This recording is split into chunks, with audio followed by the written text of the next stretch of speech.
Hello, everybody, and welcome to episode number 31, Confessions of a Market Maker. I'm your co-host, Ray, a.k.a. All Day Ray, a.k.a. Errol Flynn. I'm joined here by my benign co-host, former market maker of 20 years and present-day retail trader, a man who earned his stripes on the infamous House Street, breaking hearts and making millions, a man who in his lifetime has taken many losses but is not a loser. I'm talking about Saskatchewan's most eligible bachelor, JJ. How's it going? Good, brother. How you doing today? I'm doing good, man. I'm doing good. And, I'm ecstatic for our guest today, a man who's been described as one of the most versatile actors on TV. You might know him as Pastor Tim on The Americans, and you definitely know him as Dollar Bill Stearn on the Showtime series Billions. But make no mistakes about it, his first love is the theater. Hailing from the great state of Oregon and a rabid Portland Trailblazers fan, I'm talking about Kelly AuCoin. Kelly, how's it going? It's going great. Errol Flynn, huh? I like that. I didn't know I was speaking to Hollywood royalty on this podcast. Oh man, I like the history of Hollywood. Interesting totally. Characters, so we go with it. So yeah, great. Yeah, he's a bit of a sort of a rakish guy. Yes. If I remember my history correctly. He is, absolutely. Yes, absolutely. So yeah, we're grateful and honored you joined us, Kelly. Oh, thanks for having me. I appreciate it. Yeah, man. Yeah, I mean, especially this unique time we're in right now. So how's the whole quarantine, social distancing lifestyle going for you? It's a change. It's fascinating. We have my wife and I have a New York-sized apartment, which most of you can probably translate correctly as small. Mm-hmm.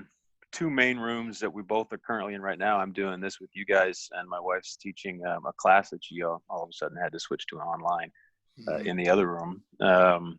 It's funny. Someone was asking, because she's a dancer and a teacher, and a historical marine ecologist. So she wears a lot of hats. Wow. And when I'm working either on set or on a play, we're often like ships passing in the night. It's hard to find time to actually see each other. And so there was the person who was talking to me earlier was like, so is it a little bit of a silver lining? You actually get to see each other. And I'm like, busier. She in particular is busier than she's ever been. Wow. Because everyone is, everyone's in front of Zoom. I mean, whoever owns Zoom stock has got to be ecstatic right now. She's in front of Zoom setting up the things that she has to actually do. Like, she spent 6 hours, 3 days in a row on a Zoom chat with somebody trying to figure out how to translate their class into an online class. And so now she's doing the class, but that's like pretty much all week. And I mean, it's nuts. And we're going a little stir crazy. We live not too far from Prospect Park in Brooklyn, and we can get out, get some air, and still stay away from people and maintain the quarantine. But the circle's getting smaller, and I'm starting off dark, but the circle's getting smaller and smaller.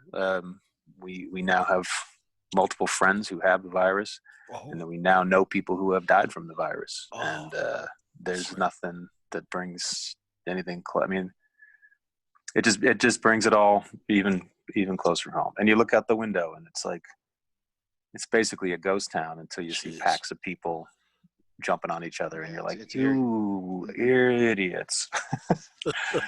But anyway, it's a crazy time for everybody. And are you guys in New York?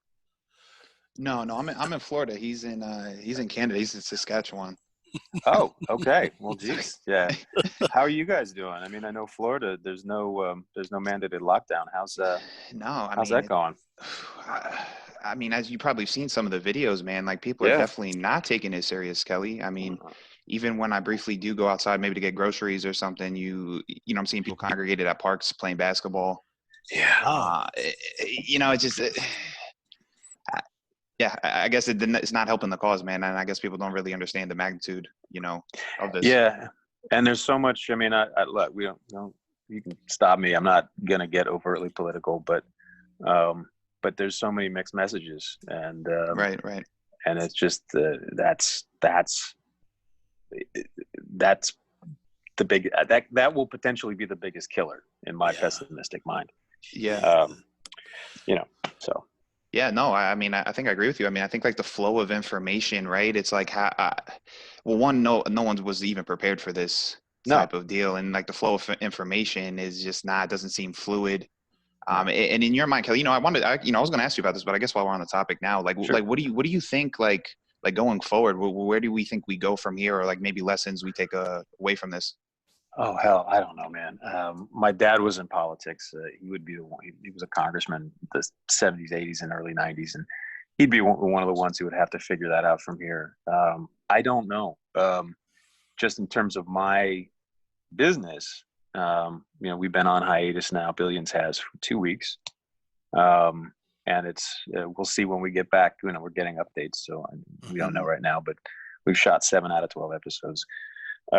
But my friends in my community, people who it's the gig economy. I've got brilliant actor, dancer, writer, theater, live performance friends who did very well for themselves, scratched out careers and actually really made careers that could sustain them, where they can sustain themselves. And their gigs are all canceled now. And you've got lots of theaters and programming houses that program seasons. They curate seasons. So the 2000 season is gone pretty much now, and they can't just postpone it to next year because they've already programmed 2021. So those shows and that creative energy and those jobs are just gone.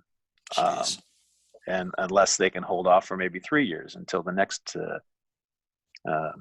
openings are, or go to a different theater, but that everyone's going through the same thing. So, that's the reality for me right now is, the question, I guess, for me right now and for all of us in that economy is, what do we do? When is this going to get back to normal? Will it get back to normal? Will people feel comfortable going back into theaters? And, you hope so. And I believe that people have a fundamental need to gather and hear stories told, whether those stories are movement, dance and words, theater, or music.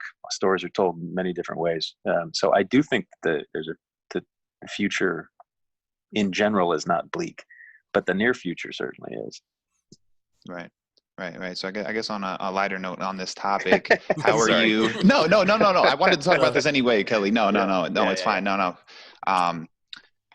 So involving this, so how are you doing with no sports, no basketball? It's kind of weird, isn't it? I know. Yeah, no, it's for sure. It is definitely weird.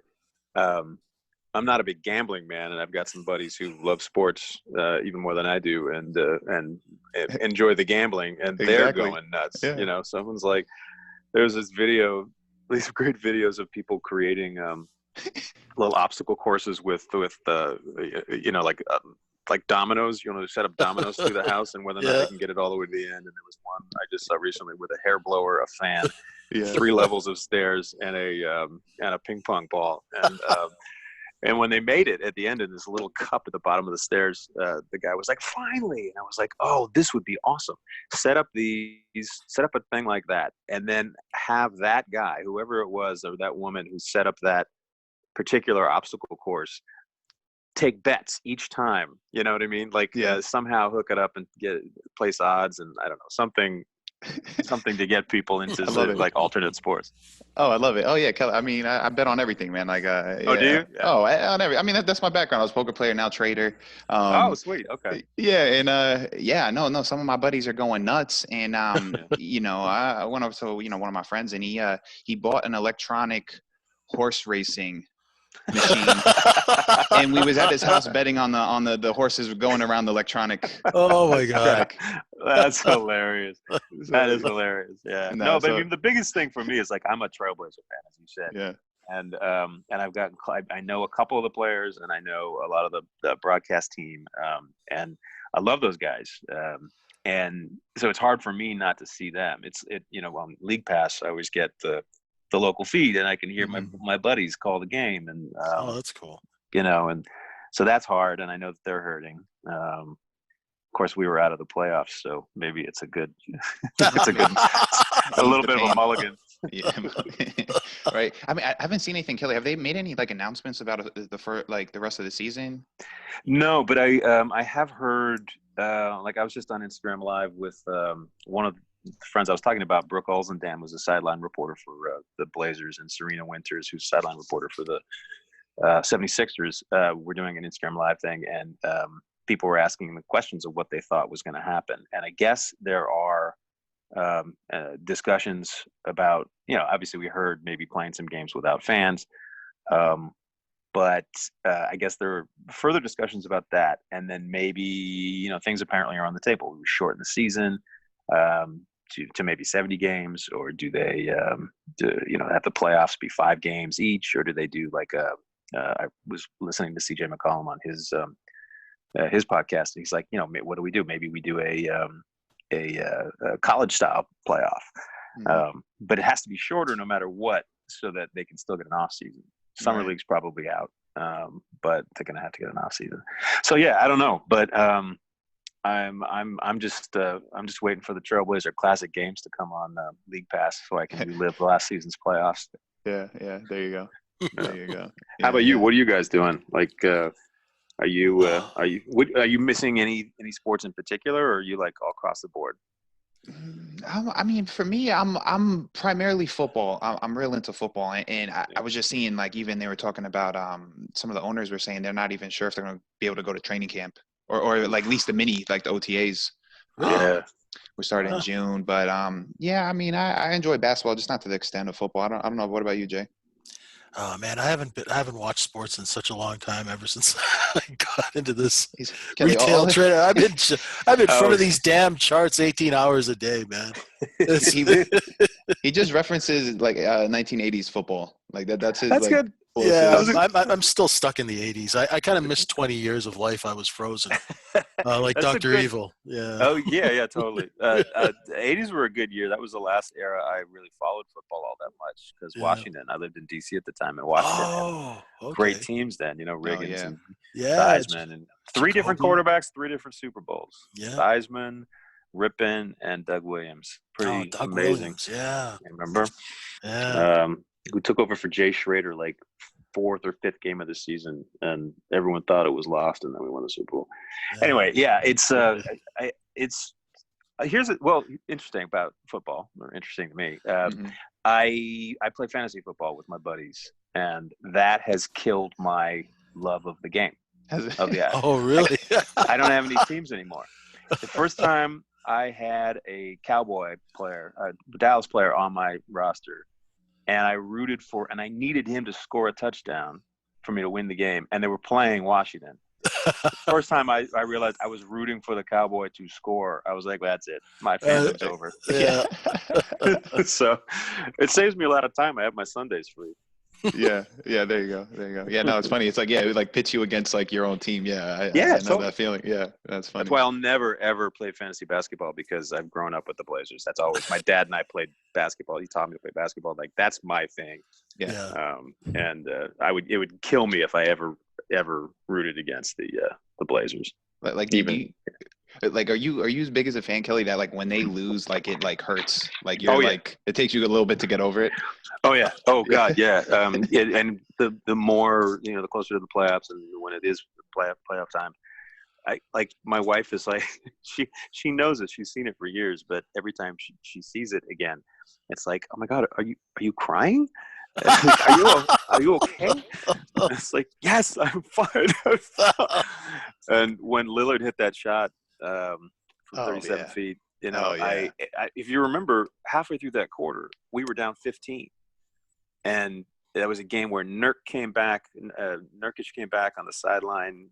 First time we'd seen him since he'd had that gruesome leg injury at like the 2.5-minute mark, and we were coming back, and it was so emotional. And when he hit that shot, I was jumping up and down. I moved all the coffee table out of the way and everything. I was just jumping up and down, and before the shot, and she was on the couch kind of like hiding. and I just jumped on her, and I was a mess. Tears, snot, laughter, like everything. I mean, that's going down in history. That was crazy. That was that was nuts. And the wave.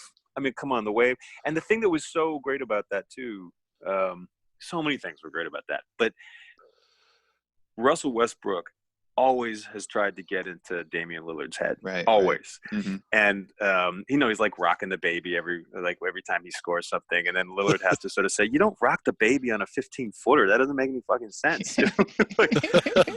So he's doing it, and then guys who are normally decent guys like Paul George playing with Russell Westbrook all suddenly became a dick, and like it was like, "Oh, it's a bad shot." Like even if you think it was a bad shot, you don't say that. You can't say that at the end. Like you got beat. And you got beat 4-1, so it wasn't just because of a bad shot, son. You know? Yeah. He just looked bitter at that point. Yeah, I know. Anyway, I'm not. So it was nice. They were giving him so much shit, and the one game they won, they were tapping their wrist like Dame does when he hits in Lillard time, and the guy Schroeder was all up in his face and everything, and so they just were such little pricks to him the whole time that when he hit that shot and he waved goodbye, it was just like, yeah, y'all deserve that, because he's a good guy. Like Lillard, he's not demonstrative in that way, and he is not a bad sport. He is a gentleman on the court, but treat him like that, and you're gonna get some. So anyway, don't poke the bear. Yeah, no, don't poke the bear. So not that I'm passionate about that particular game, but you grew up playing basketball, Kelly? I did. I mean, I'm barely 6 feet tall. So I went to a very small high school in Washington, D.C. So I played all the way through high school. But on the plus side, D.C. is has always been a great basketball town. On the negative side, against me, I was a power forward at 5'11" and 3/4. So that shows you how small the team was. But it was great. I loved it. Within my niche, I became pretty good, and enough to really love it and be competitive. And I miss it. I played for a long time pickup, but then you get to a certain age, and if you haven't played in 5 years, it's like, I literally can't move laterally anymore. He said literally. I said literally laterally. Yeah. But funny. I can still shoot. I just can't.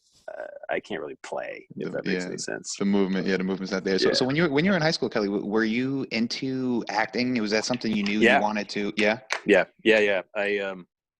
knew I wanted to be an actor from when I was like probably in junior high, but I didn't tell anybody till I think maybe sophomore or junior year of high school. And weirdly, the guy who I told was my biology teacher, who was into theater. We went to a school where, it was a small school, but there were a couple drama people and some music people, and the biology guy was actually a former actor, and he sang and he directed a couple one-acts and things like that that the students were in. And he was the one who had the most connections with people who had made careers. They made careers as actors in New York. And so when I first told him, I always expected people to be like, oh, yeah, sweet little stupid kid. And he was supportive. And he was the first guy who actually said the words, "I think you can make it." And that meant a lot. Yeah. So, awesome. And he gave me the confidence to tell my parents. And I think I lucked out in a way, my dad being a congressman. The one thing the careers are different, although there's both in the public eye, I guess, on stage some certain amount of the time. Mm-hmm. But he also had no job security. Every 2 years he could be voted out of office. Oh. So I think that made it slightly easier for him to think of me getting into a field that, mm-hmm. that had no security. Right. Yeah, no, definitely can relate to that. Like, it's only like coming from a gambling background. It's like, you don't have security neither. Trading either. Yeah, right. That too. Exactly. Yeah, so go ahead. Well, no, I was just saying, there's some similarities, and when you score, when you have a great performance, there are huge rewards that people who don't risk as much. Right. Will never feel or receive. And if honestly, I've never felt more alive than being on stage during a scene or a moment or a stretch of 3 minutes where everything just more than full plays, just like stretches that are just gloriously perfect, and not perfect in that there were no mistakes, just like the mistakes didn't matter. Mistakes didn't come into it. It was just like you're in its flow, that just thing, right, that flow state. elusive things. Yeah, flow state. Yeah, you're and there's place. nothing like that in the world. And definitely. And people don't get into people who don't risk don't really get to feel that. Exactly. I don't think. Yeah, he who dares, my son. He who dares. Yeah, exactly. You know. Yeah. And well said. And a lot of people, then there are downsides. There could be a fucking virus and it destroys your industry, so you never get to act again. But whatever, we'll figure it out.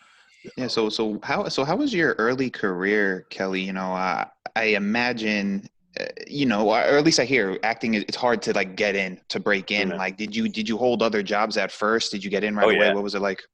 Oh yeah, no, I had I was the proverbial tortoise. I had some. Well, after I left college, I did not go to grad school, so I've never been in that sort of financial hole, which is good. But I probably lost a few years. The connections made from grad school, the grad school process. I didn't have that. I drove around the country. In a Volkswagen bus after college, sleeping in parking lots of some of the best hotels in the country. But, and ostensibly I was supposed to be dropping off my resume at different theaters around the country. And I did a few, but I ran out of money in Portland, Oregon, which is fortunately where my parents had a little one bedroom apartment. Mm-hmm. And my dad was back and forth, but I crashed there while I worked in a steel mill to make money to get back. Really? And while I was there for a month and a half, yeah, I saw some audition notices, and I auditioned for this one play in particular. I got in, and I promised I would be back. This was summer. I promised I would be back for rehearsals right after Thanksgiving, and I did. I came back. Flipped my car on the way over because I hit a patch of black ice. But jeez. this is an epic story. It sounds like I'm bullshitting. But it sort of went sideways and hit the median of the freeway that had about 1.5 feet of snow. So it went down, and buses, VW buses are really light. Yeah. So it came down really soft, and some guys in a 4x4 came and pulled me back over, and I was fine. Nothing, very little damage. Wow. Anyway, so I did the play, and that was my first. And then I did the Oregon Shakespeare Festival, which is a big thing in regional theaters. And that's when I thought, oh, I've made it. I have made it. And I'm going to go down to LA because that's where my girlfriend was. And I could not get arrested. And I did one play in 2 years or a year and a half. And what saved me and eventually my career was that she, as a dancer, wanted to challenge herself against the best and decided she was going to move to New York, and I followed. And even then it took me forever to get anything that paid, maybe 5 years. Wow. But it still was the right place for me.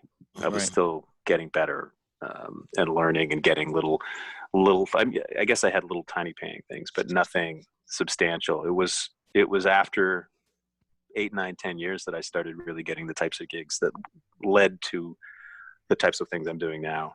Mm-hmm. Wow. So what like kept you going through? And I think this could be related to like anyone in any type of profession, right, Kelly? Like, because a lot of times people think like, oh, right away, like you're gonna, if I'm good at something, I'm gonna be good at it right away. And a lot of times it's like you said, and like I know I've read books on it, like 8 to 10 years, right? The 10,000 hours, et cetera, whatever it is. Yeah. What kept you going? Like, it took to take you that long. I think there were a number of things. We had, financially speaking, our situation in New York was extraordinary. Mother of a friend from college owned a brownstone outright since like 1970. And she rented out the top floor to people. And she gave it to us for a ludicrously low amount of money.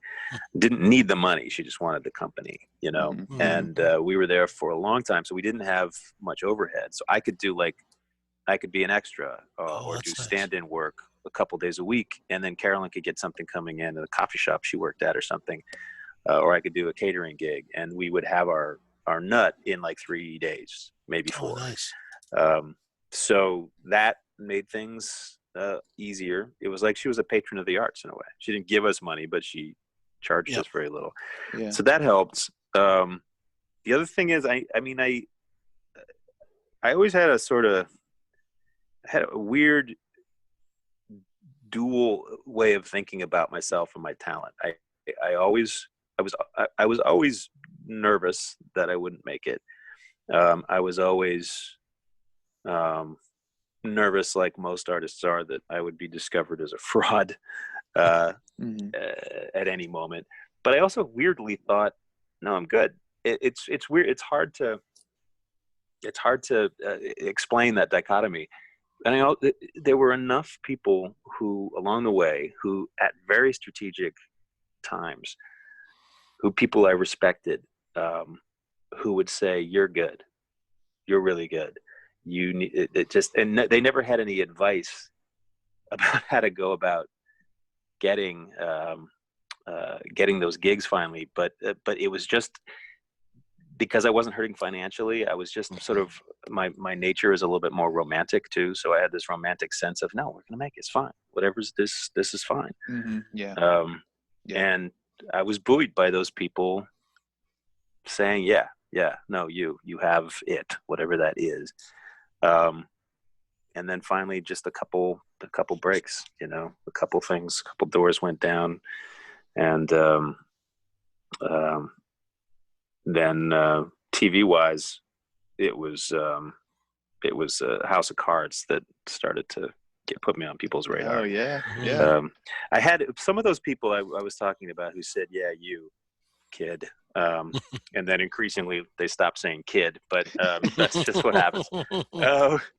But a number of those people were casting directors in town, and especially the independent casting directors, the younger ones who had maybe seen me when they were working for other more early established casting people, and went off on their own, and they would get a show, and they would keep bringing me back to audition for that show. Suzanne Ryan for Law and Order, she's been working with the Law and Order franchise forever.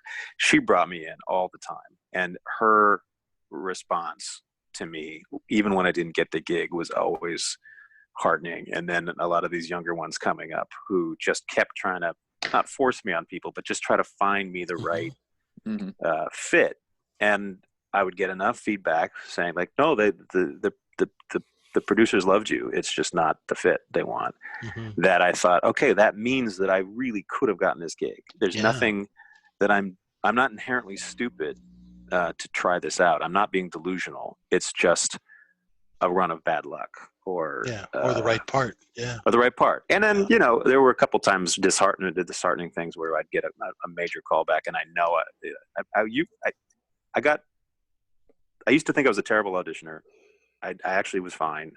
But I got to the point where I could really do callbacks well. And then when I would get these in the midst of this period I'm talking about, when I would get a great callback because the first audition went so great, I blew a couple, and I knew it. And that was the type of thing that made me those were the hardest things to deal with, actually, where you blew a really good chance. Yeah, I lived in Vancouver 26 years. A lot of my buddies are actors and casting directors and stuff like that. So I know what they go through. I was like, wow, man, you've got to be mentally tough to, withstand the rejection, Yeah. And it's tough for casting directors too. I mean, getting to know, I'm friends with a number of them now, and you never really think of it that way. They're scrambling too. And if they're not working for a network, then they're scrambling to get enough jobs, just the right balance. Like, I need 2 gigs. If I do 3, it'll be more money, but then I can't really do my job very well or something, But definitely. Vancouver's a great town for TV.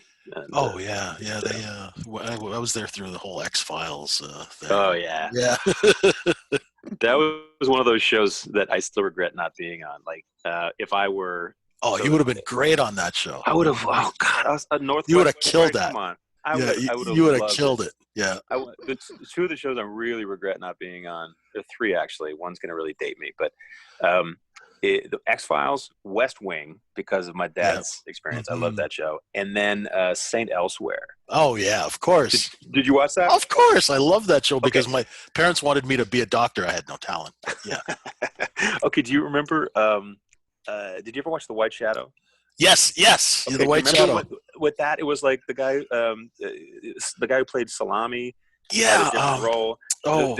One of the characters, the guy who played the center on the Carver High School team, played himself as an orderly at the hospital. That was the same name and everything. And when the guy who played Salami was playing a different character, got into the elevator, he passed by him, and the guy says, "Salami," and the actor's like, "No, you got the wrong man, dude." Such a great little meta moment. Oh yeah, I just The White Shadow. Love that show. Oh, it was great. It was great. Yeah, you know, Kelly, listening to you, talk about that, like acting in the sense, right? Like you have to probably be okay with rejection, or I'm sure in time you got okay with rejection. And it's like similar to trading, right? Like we're going to lose, we're going to have losing trades, and we got to bounce back from it. So maybe what were some of like the methods, or how did you handle rejection? That's a good question. I mean, my ability to successfully do that waxes and wanes, definitely. But I remember the first big break I was going to get TV wise. I was on hold for like 3 weeks, and then my wife and I went off on a Christmas vacation. And first day, I think when we got off the airport, we got our car and we were driving to where we were going to stay, and a phone call comes in from my manager, and my wife has to take it because I'm driving. And she's like, "Hey, what's the news?" Because we knew this was about the time it was coming. And then I heard a pause, and I heard my wife's voice go, "I think you need to talk to Kelly." And I was like, "Oh, fuck." So we pulled over, and she told me. And that was, we had one day. I had one day where I couldn't be cheered up. But then it was fine.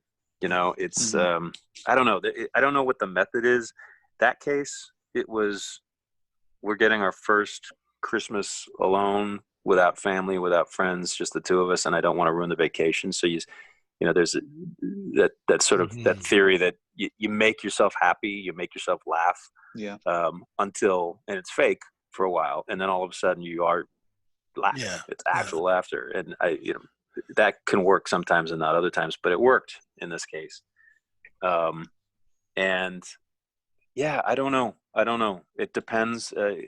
If it's in the middle of a good spell, then it doesn't hurt as much. If it's cumulative, and it's the 10th in a row, 50th in a row, 100th in a row, then it gets that could get you down, especially if you don't have another gig. Mm-hmm. It's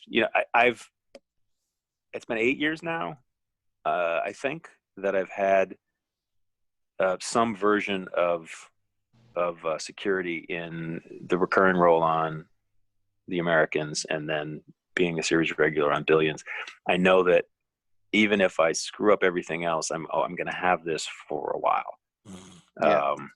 And we're in season 5 now, and who knows how many more seasons that'll last. But it is amazing how much easier it is to go into an audition when you know that they know your work already. Exactly. Yeah, and that they know you. And I get some offers now, which is nice. That helps without auditioning. Mm-hmm. But I don't know. Well, what about you guys? Like, has it changed for you? Like, okay, and is it different? Is poker or any sort of gambling different than trading in terms of those whatever mechanisms you might have? I in my opinion, no. Because, and a lot of people, and this is my opinion, like a lot of people, because trading has more of a, an acceptable lens in society, right? So a lot of people don't even view it as gambling, but it really is. I'm betting whether I think it's going to go up or down. Right. And so the mentality of like handling losses, in my opinion, is the same. And I don't know, Kelly, it's a tough thing as well. I mean, I guess I think the only thing for me that's always kept me going is just the passion for it. I can't see myself doing anything else, honestly. Yeah, definitely. And for me, I come from the institutional side of trading, and now I'm a retail trader. But on the institutional side, it's not gambling at all, because we're the ones who are actually moving the market and like, as you as a PM on the show, portfolio manager, you guys are the ones who are moving the market. So I came from that side to this side, which is, it was quite a change, but I still love the game. Yeah. That's a key thing that I didn't mention. You're right. It's like the really literally not being able to see myself doing anything else or see yourself do anything else. That is that'll get you through a lot of down times, because it would take a lot to get me to start looking elsewhere. Right. I can't even imagine what that would be. Speaking of what, it's funny. I was just sort of chuckling because you referenced me as a PM, and I was like, who's he talking to? He's talking about me on the show, right? Just because you will never find. I don't think you're going to find another actor who knows less about finance than the one you're talking to on the phone right now. It's crazy. You nail the part to the T. You remind me of all my buddies back in the day, and that's exactly what we were like, And I'm going to get into it. I'll let Ray finish, but I mean, I love that show because it reminds me of home. Oh, that's awesome. That's nice. I've never heard anyone say it that way before. That's nice. That's great. Yeah. It's just well done all around. I mean, Brian and David, they know what they're doing. And Rounder, I love them from Rounders. Like, one of my favorite movies. Amazing. So many just great quotables.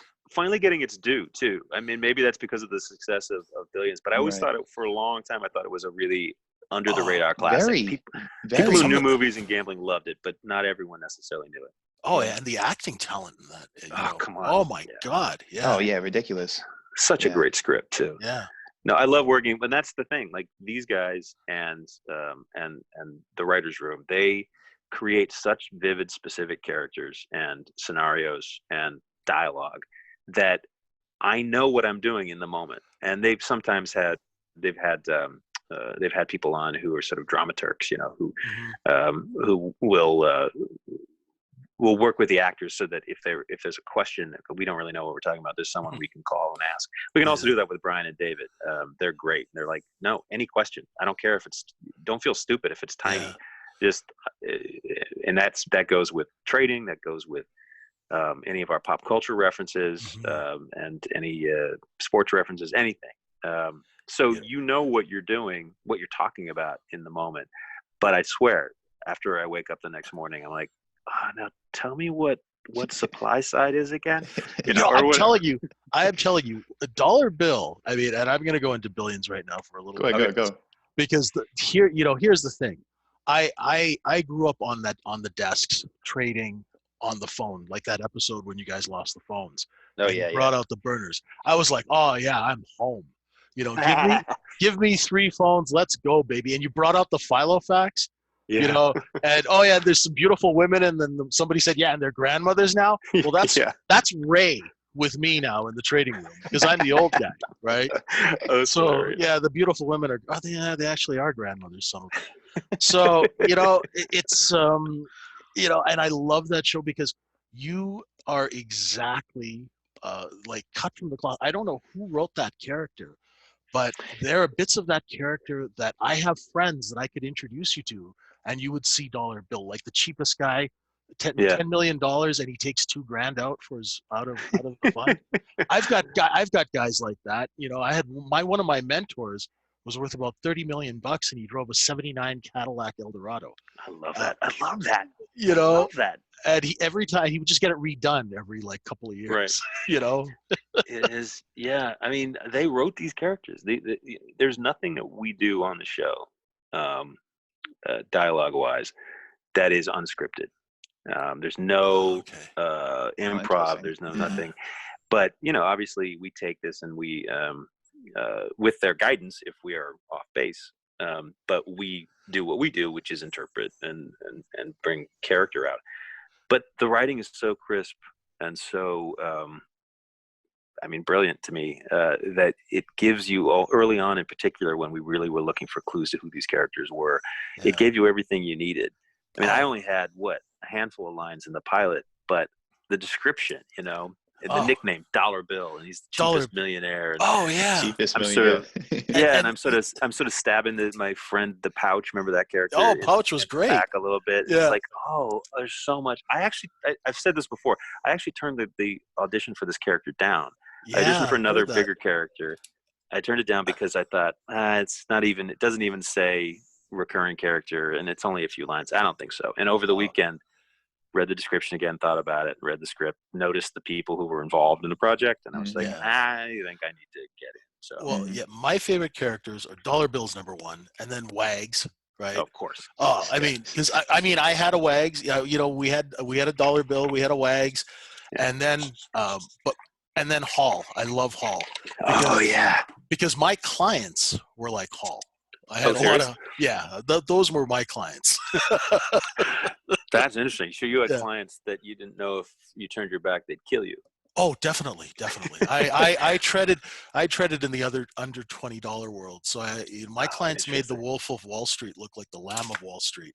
You know, Lex Luthor looked like Mary Poppins. That's how they were. Wow. Yeah, like some of them were ex-spooks. You know, guys like that Grigor guy. I had guys like that. Wow. You know, yeah. So I've got some pretty crazy stories, but it's just, you know, you hit that so well. And then with Spiros, the compliance officer, when you rammed his Porsche with your minivan, I was just, every trader around the world just stood up and cheered when you did that. Right? You know, we just were like, oh, we love Dollar Bill, right? Like, because fuck compliance. that was our fantasy every day, right? And see, we had a compliance offer that we could bribe. We would run trades in his sister's account. Oh wow! Yeah. Oh, nice. You know, so That's brilliant. That. Yeah, that's brilliant. Yeah. So it was just beautiful, you know, and that was one of the most cathartic things I've ever done. Oh. Not only as an actor, but as a human person. Just because I got to do the actual smashing of the car. The stunt people did the first one, which was a long drive from 100 feet away or whatever we were. And then I got to do I got to smash a freaking Porsche 25 times. And it was just, Steve Kunkin, who plays Spiros, and I bonded so deeply that episode because it was just so much rage on both characters' part, you know, and so much energy, and even when I was doing the fuck you know, he got behind the car, and he was like goading me so he would get more out of me, you know, off camera. And he nails compliance to so the core. You know, he just nails that part. Like there's so much talent on that show. I think he might be a comic genius. He's great. I love having scenes with him. I love the sort of odd couple dynamic that Dollar Bill and Spiros have. And, you know, it's a great group. I say this all the time too, but honestly, for a show that's so much about human toxicity, and about, in some ways, just terrible people. It's just a group of lovely people. You know, like the cast and the crew. It's his family. I was there the last night for the last shot that we did before we took the hiatus, and it was amazing, the love around the room of just everybody. Nice. You know, be safe. If you need anything, let's stay in. You know, let's make sure we keep talking to everybody. And it's a great place to go to work. Well, like the other thing that you nail and you've never I like even hearing worked. that stuff. No, I'm telling you, is the loyalty factor to Axe, right? Oh yeah. See, on my business card, it used to say your secrets will die with me, right? So, I get that. I get that right away, right? You know, Dollar Bill would take a bullet for Axe. Like when he takes off his pants, you know. like, okay, put your pants on. Oh my God, yeah, you know. The idea. I was talking to Brian and David about, like, so why is he doing? I mean, what's the? Let's get into this a little bit more. I mean, I knew ostensibly why, but just the idea that, and he misinterprets what Axe said. Yeah, he thinks Axe is saying you're wearing a wire. Yeah, and which isn't what he says at all. But he's like, that I can't. That's insane. Oh yeah, here. Like I would never do that to you. You know? Yeah, so let me show you on the street, and it's just like, so it. Yeah, they're very. they're very good. And Dollar Bill's a secondary character, so there's not, there aren't tons of major story arcs for him. But when they do have them, they're so crisply and finely drawn that there's so much to sink your teeth into. And the chicken, the chicken episode. Oh my God. Because I have done things to protect the profit.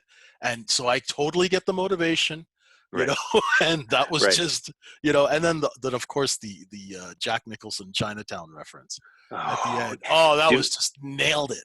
Do you know how hard we worked to get even if you look side by side, the way I turned back around and the way Wags and the way Damien touched my shoulder and all that, we tried to get the timing down exactly the way they did it in the movie, and we got pretty damn close, actually. I mean, anyone who's ever sat on a trade desk or worked in situations like that, there's so many parts of that character, and it's amazing that you would think that you've never actually worked or even probably stepped foot on a trading floor before this. I have actually. We've been on. I've been to the stock exchange 3 times now. Okay. So I met a bunch of people, and we rang the bell, and that was fun. But no, I've never traded. I get brain freeze when I'm trying to do my own taxes, but again, we have good people, great writing, great actors, but mainly the writing and the directors who really make sure we know exactly what we're talking about in the moment. And we do our research, of course. But there was one thing that you got, and this really got me. This shows that there's somebody who really knows their stuff on that show. When the phones went down and you said, I got a buddy in Toronto we can do some selling through. Right? Oh, yeah. Because I used to be that guy for the U.S. traders, right? Cool. And we used to call that a jitney, right? Where you'd sell through somebody else so they didn't know where it was coming from. So I was the guy who did that for people. And so I was like, wow, somebody really hit the nail on the head with this. Oh, that's great. So you were my guy. I That's awesome. So in preparation for the role, Kelly, we spoke a little bit before we got on here about like turning Duff. You to get inside the heads of these guys, because you said not knowing nothing about finance. These were the type you talked to. Like what type of research did you do yourself? I didn't. I honestly didn't do a ton of research before the role started. I went to Scores. No, it was so specifically written, like what I was supposed to do, what was in my head, and what I meant, what the character was doing in the moment was so completely obvious on the page. But then, I did. Meeting Turney and reading his book was great. And I remember one time Turney saying something like I did a take, and he's like, "Kelly, do you know what you just said?" And I was like, "Yeah." And he's like, no, you don't. No, you don't. Come here. And so, you get some of that. And also, obviously, the guys are going to be, Brian and David are going to be making sure I mean, and they expect you to know what the references are when you come in. Mm-hmm. Yeah. Your own research combined with asking questions before you get to set. One of the things I really appreciate about this set is that we know our lines. I've been on lots of sets where, a take will go like, so I think you really need line. Okay. Oh. So I think you really need to get on the line, and it goes on like that, and it's just sort of. Granted, a lot of times it's a New York show, and they're writing the scripts in L.A., and so they get them in the morning when they wake up on some of the last changes. But still, it's this is a show where everyone shows up, not only off book, but enough off book and having thought about the scenes enough that they can play, and you can get multiple different takes and multiple ways of doing it, and so it doesn't waste time. And that's when magic can happen as an actor. You can't be like you can often tell when an actor you can see behind his eyes, his or her eyes, there's something sort of glassy. It probably means they're searching for lines. Oh, okay. But if you're really into it, if you know those, then you're free to play. Then you're free to react differently and not think, you fully can think, wait, what do you mean by that, or whatever. And that was my best acting ever. But as opposed to what the fuck is my next line, Yeah. And they want, there's no paraphrasing on this show. Like I said, there's no improv and there's no paraphrasing.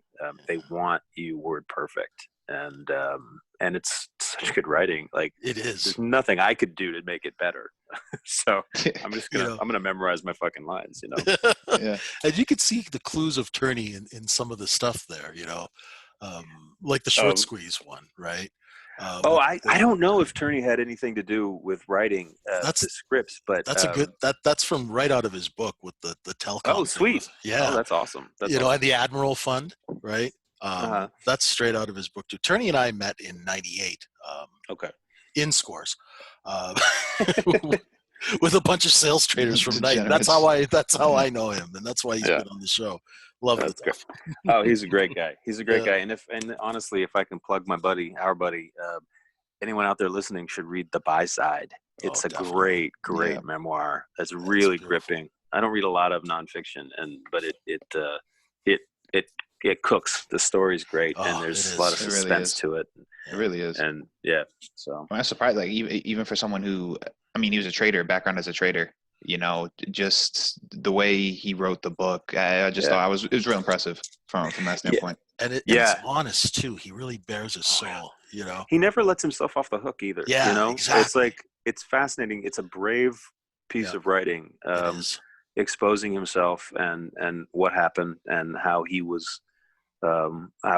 much of it he was responsible for himself. And but you also his heart and his great soul, not to get spiritual, but he's a great soul, and that comes through in every moment. So you're always rooting for him. Love the Duff. Yeah. And he writes, he works on scripts all the time, and we've talked he's told me some of his ideas, and I've read some of his other pieces, and he's a great writer. He's great. I can't wait to do a movie with him or something, Yeah. Oh yeah. No, yeah. It was absolute. He was super nice, Jay, when he came on. We had a lot of fun. Right. Yeah. Looking forward to, getting him back on here. Kelly, so, everybody, like, everyone just loves Brian and David. I don't ever hear anyone say anything bad about them. Obviously they're great writers, but I guess they're solid guys too, huh? They're fantastic. They're funny as hell. It's great being around them because they are, they've been best friends since I think 14, 12, something like that. Wow. Since they were young teenagers at the latest. And so that's infectious. And it's interesting to be around two guys who the personalities aren't exactly the same by any stretch, but they're complementary. Like you get the sense, or I often get the sense that they probably have a shorthand. They probably don't even need to speak in complete sentences, and they'll know what they're talking about. And it just seems seamless. And so they're great. I love my bosses. Very lucky. Mm-hmm. Yeah, I like what he's been doing on Twitter with the, what do you call it, the Royale, the cup of coffee in the morning. I see you've been participating in that.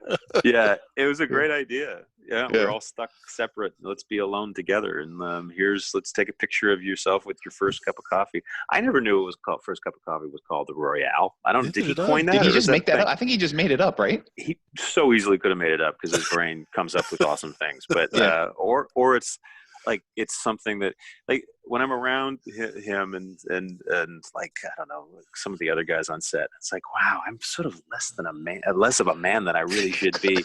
Like, I don't gamble, right? I haven't really been into boxing. Except, that was a good one. That was a great episode. Yeah, and I met Deontay Wilder on that, so I became a huge Deontay Wilder fan. But I like, and so I was like, oh, great, the Royale is just another cool thing that the George Clooney and Brad Pitt of my show knew, and I did. Wonderful. I'm Matt Damon. But yeah, so I'd be curious to know. That's funny. All right, so I just got some kind of like general acting questions, Kelly. So how often are you pleased with yourself? Like, do you know, like, immediately? Like when you're done with the scene, do you know if you like killed it or not, or you're not? No. You're unsure until you actually watch it. My immediate answer is no. I don't. But it's a mix. It's that same thing. It's a version of that same thing I was describing from earlier in the career and why I didn't quit. Like there's an uncomfortable feeling that, and this happens in every play process I'm into, okay, this is the one where I get exposed. This is the one where they realize that I'm a fraud, and I'll never act again. But at the same time, there has to be a level of, I don't think it doesn't have to be cockiness, although that could work for some people, but of confidence that allows you to be audacious in the moment and not in any way apologize for it. And by apology, I don't mean verbally. I just mean in your actions. I mean, you could see somebody, whether it's an acting student or an actor or just someone in conversation who's sort of back-footed about things, and sort of their breathing is not quite, they're not quite grounded, and that is often what I call apologetic acting. And you just have to find a way to be audacious and in the moment say, fuck it, I am the best actor, the best actor you're ever going to see. And then you can sort of, it's the same thing as, fake laughing until it's real. You can convince yourself of that in the moment, and not in a competitive way. I don't really mean it that way, but in a way that is exhilarating. And then you sometimes find flow. You sometimes find stuff that's just good enough, but you find the thing that makes it work. This is why my rambling answer now is why I've never been a particularly good acting teacher, because I don't know how to describe it particularly well. There's some things I don't think can be explained with words, though, at the same time, right? Like, yeah, I mean, I didn't, possibly because I didn't go to grad school. There's a lot of language that I'm not, I mean, I know it, I'm vaguely familiar with it, but it's not how I prepare a character. Yeah. And so for me, oftentimes when you talk about it too much, you kill it. Whatever that spark is, as soon as you name it, then you're trying to come at it in a different way that is more maybe result oriented or but it's not alive. It's now intellectual as opposed to something that's in your bones. And that, for me, different for other actors, I'm sure, but for me, that kills it. And then I become it becomes an intellectual exercise. Sometimes it's even as silly as, oh, I've told them what I'm trying to do now, and now they're judging. Oh, that's what you thought that was?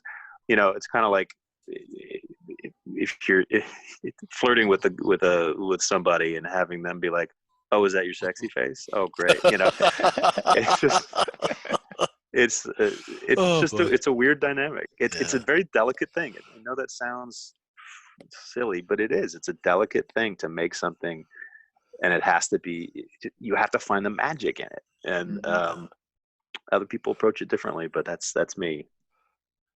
Okay.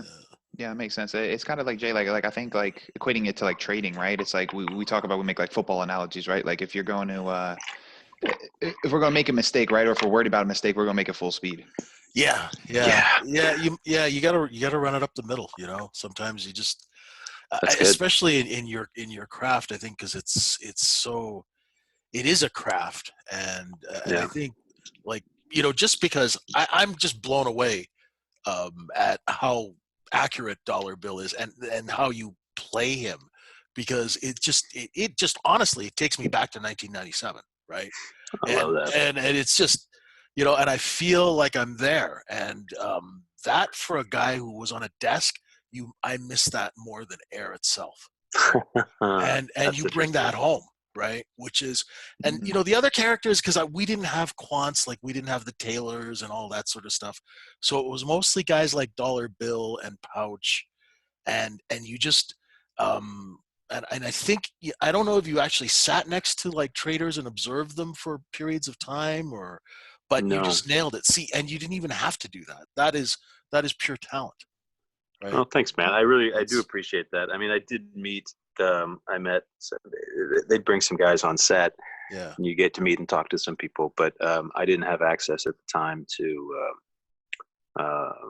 sit on the floor or something. It would have been fun to do. I actually, I've had a couple people say, if you want to follow around, please do. And so I actually may take people up on that.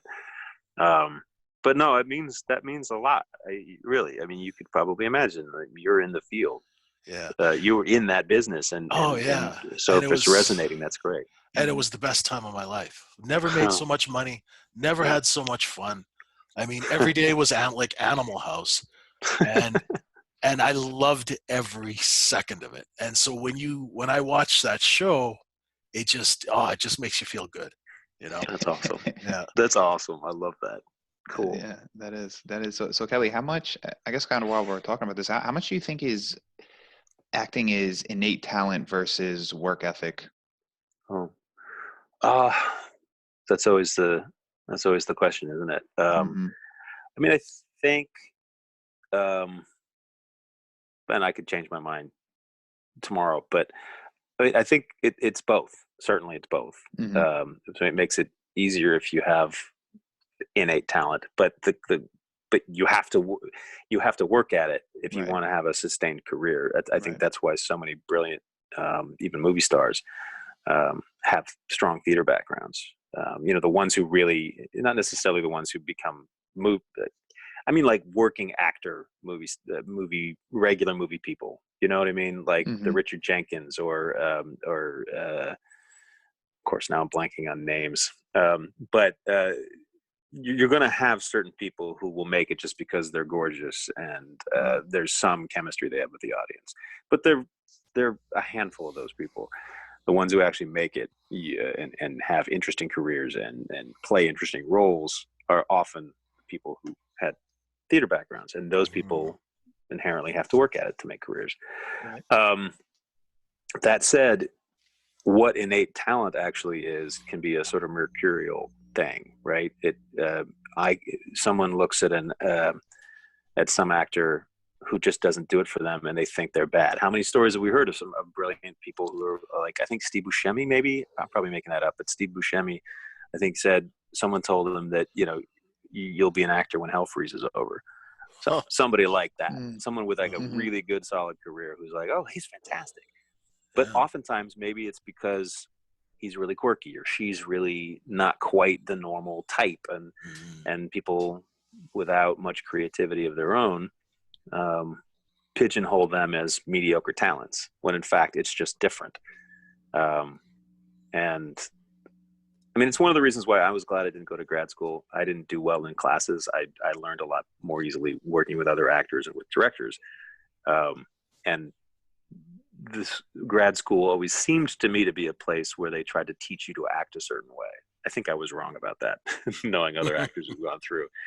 But certainly there are people who try to do that to you, and they're not going to be able to see innate talent necessarily. And so, someone who someone thought was who had no talent might actually be a brilliant actor if they were just given a chance. And so it's hard. It's hard to know. It's not a science. Right. But interesting. So Kelly, so you kind of you came up through the theater, correct? Yeah. Now for people who I guess like really respect the art of acting, isn't theater kind of considered a little bit more of a, what's the word? Like a harder craft? A harder craft, correct? Yeah. I don't think so. I mean, I think you have snobs everywhere. Of course, you're going to have some theater actors who are like, who think that's the only real acting, but they're both hard in their own ways. It took me a while to figure out what the difference was. Like if I look at some of the early stuff I did on TV or indie movies or something, I could never figure out why. I just was like, yeah, it's serviceable, but I knew I could really kick ass, nail it on stage, and I didn't know why I couldn't translate that. Part of it is that there's no rehearsal. It's great to have take after take after take, but that can't, for me, it just can't replace 3 to 5 weeks of rehearsal. Where it's like you jump out of a plane, what you're doing. It's a free fall, but you know where you're going. But I grew, so for a long time I thought, ironically, that screen acting was harder. Now that I'm doing both of them more equally, I think they just have their different challenges. and it's fun to go back and forth. And there's so many TV coming en masse to New York, I think, is one of the best things that happened to both theater and TV. Like, so many of the shows that I think are the best acted are shooting here, or in other theater towns, like Chicago or London. There's great stuff coming out of London. And that's because there was this group of actors that was a largely untapped well of actors from the theater who now could be fresh faces on TV shows. And there were just more TV shows everywhere. There's more content. Yeah. And conversely, the money that came in could sustain theater actors so that they could continue their theater habit.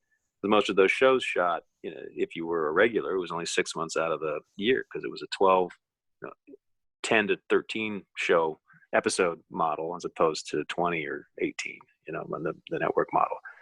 So you could then sustain a theater career as well. I'm generally able to do like a play a year, which is awesome. So anyway, that's a convoluted non-answer, I think. But yeah, and I love them both. I would have said, I think theater will always be it's my first love, and so it's always going to be special in that way. But because I've had a chance to, with the Americans somewhat and Billions more, work so many episodes, the backstory of the episodes that we've shot already sort of take the place of a lot of rehearsal. So you don't have to rediscover the character from scratch. You just have to discover what's happening in this moment. So there's an equivalency now in terms of my love and appreciation. Okay, interesting. So with the actors that you've worked over the years, do you have, I'm sure, obviously, like yourself, right? You can tell you're passionate about the craft of it. How many actors are there that are maybe in for more of like superficial reasons? Oh, God, I don't know. I fortunately haven't had to work with many of them, so okay. It's hard to know. I mean, and it's also, I get hesitant to judge, because there could be people who present in a way that's more cavalier. Maybe that's just their defense. Maybe that's just how they feel comfortable in a room. But I mean, all I want is people who will play ball, to use a sports metaphor. Yeah. I want to come in, and this sort of answers the question you asked before about something along the lines of, essentially, like, if you're not feeling it, like, I guess you were saying, do you nail it? So whatever, I'll answer a different question that you didn't ask. But a way, if you're not feeling it, to actually get a good performance out of yourself is to play ball with your scene partner.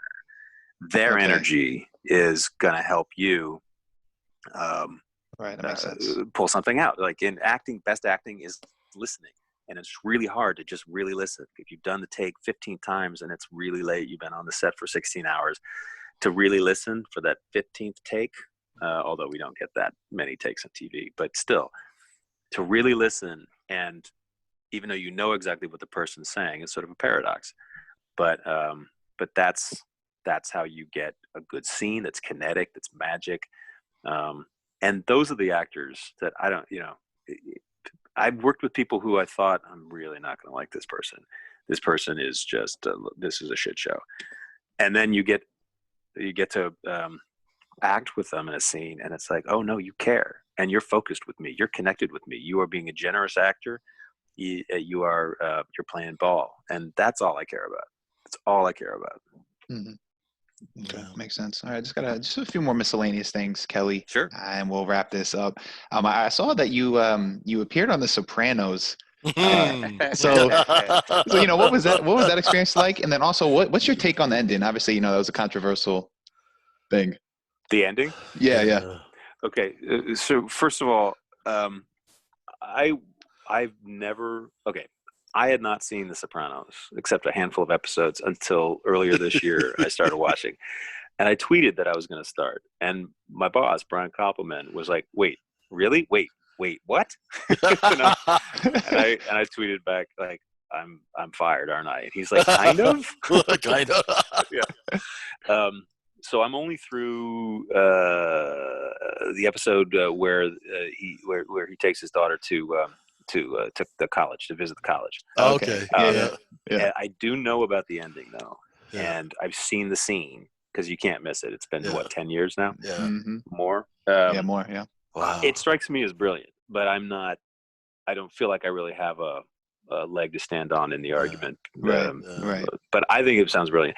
So I don't know if you saw the episode, the one I did. I had one line. It was pouring down rain, fake rain, but Drea D'Amato and the woman, the FBI agent who was her handler, were in a car. We come screeching up. I'm with a stuntman who does some crazy driving. I thought we were going to die. I jump out of the car in the rain, run into the back of their car, and I listen to something, and then I look really mad. Yeah. And I hand a photo over to the front, and I say, "Was this man with him?"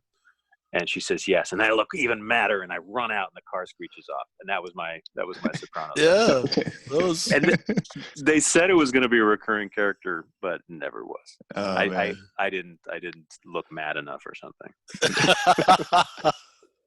Does that happen often? Like they'll tell you have like a reoccurring role and then nothing?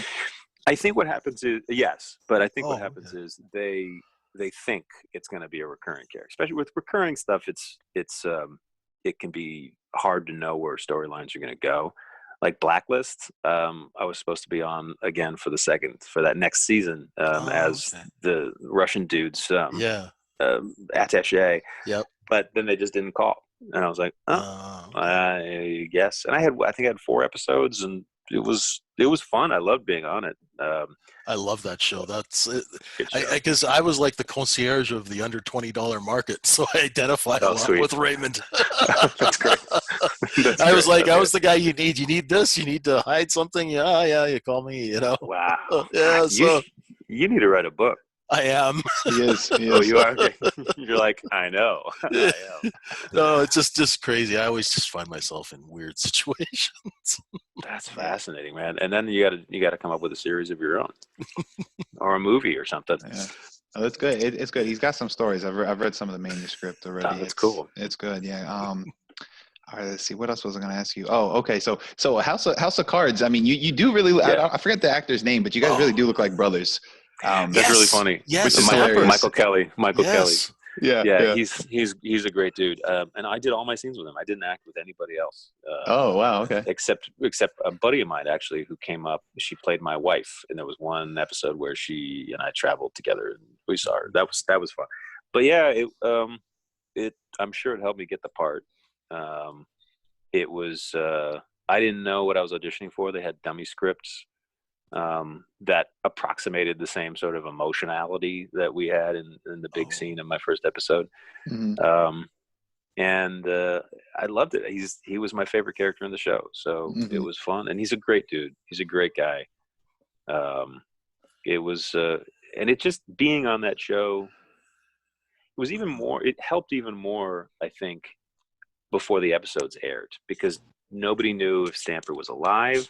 Yeah. They just knew that I was coming on IMDb. I was listed as Stamp. My last name was Stamper, so it was like a lot of mystery. I think some people thought maybe it was going to be.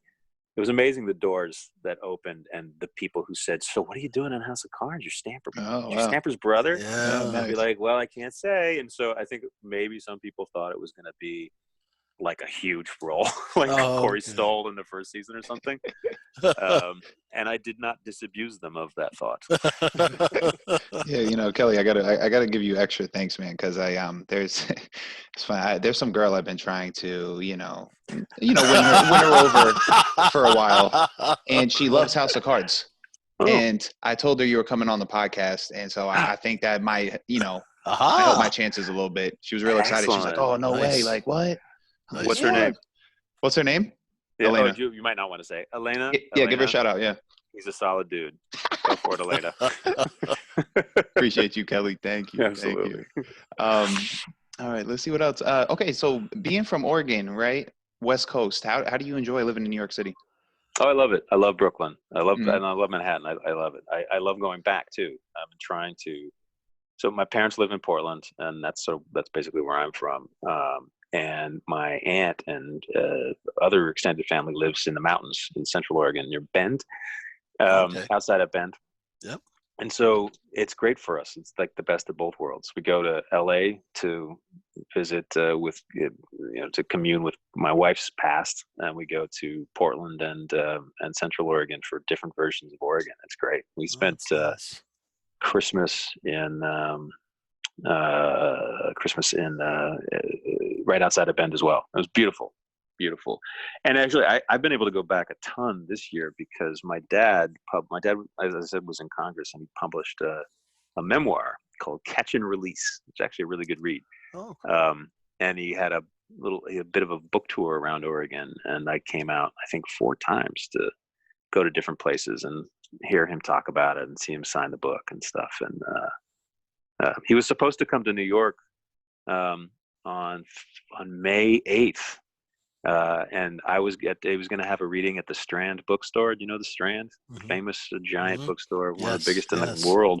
Yeah. And I was going to interview him on stage, and he was going to talk about the book and do some readings, and everything's been canceled. So, yeah. But it's a great read, and it focuses on a time in politics in the 70s and 80s when actually even enemies could work together. I don't know. It sounds like a foreign country, doesn't it? Yeah. Given today's environment. Yeah. So it's if anyone's interested in politics, it's a pretty great read called Catch and Release. Catch and Release. All right, definitely. Cool. All right, one last question. I guess a personal question, Kelly. Because you've been with your wife for a while, right? Like that's who you moved to New York with. Yeah. You guys obviously been together for a long time, and you were mentioning kind of like your guys' schedules sometimes don't align. So how have you guys made it work this long? And then what are maybe some things you do as far as like making sure you guys do have time for each other? I don't know if we have. I mean, I think we're one of the things we do is every weekend, especially when we've had, like when she went to grad school and was only home on weekends, for instance, for a chunk of time. And but if we're particularly busy, we find that time we have the park. We have Prospect Park right near us, and walking around it is almost exactly an hour. So we, even if we're not in the mood, walk around the park because we talk when we do that. And we varied it now, so we walk through the neighborhood or something. But that has been huge. I know it sounds sort of silly, but it's just talking, finding out where you are, where you're at. Even if it's me talking most of the time or her talking most of the time on any given walk, it's just connection. And we've rarely, she was actually at the scientist / teacher part of her. She was just in Romania and Greece this last summer, leading a group of students. And that was 5 weeks. That's the longest we've been apart solidly. Like we can have days where we just see each other at night or just in the morning, but that was the longest we've been apart solidly for quite a while. I don't know. We don't have any tricks. Trying to make sure we talk is big, and removing ourselves from the familiar house apartment environment to do that is big. That's the thing. That's our go-to tweak. Okay. All right, good stuff. Jay, anything else from you?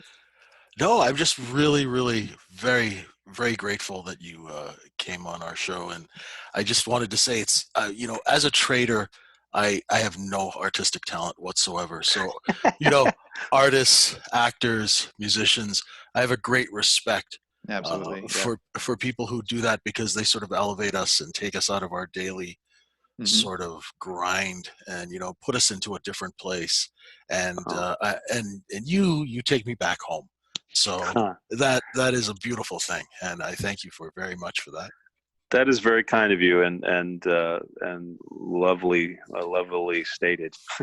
If that's a word. No, that's really kind. But also, back at you, because you guys, I have so much respect. My wife has a math brain, and her mother was, back in the 40s, was one of the first women working on computers back when there was like punch cards and everything. Really? So very cool.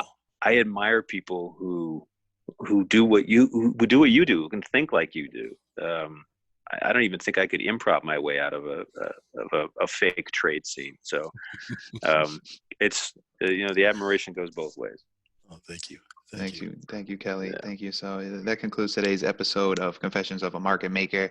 If you guys enjoyed the podcast, please rate and review it for us. If you guys are interested in learning market profile, if you're interested in joining a serious but fun community of traders, come join JJ and I at microefutures.com.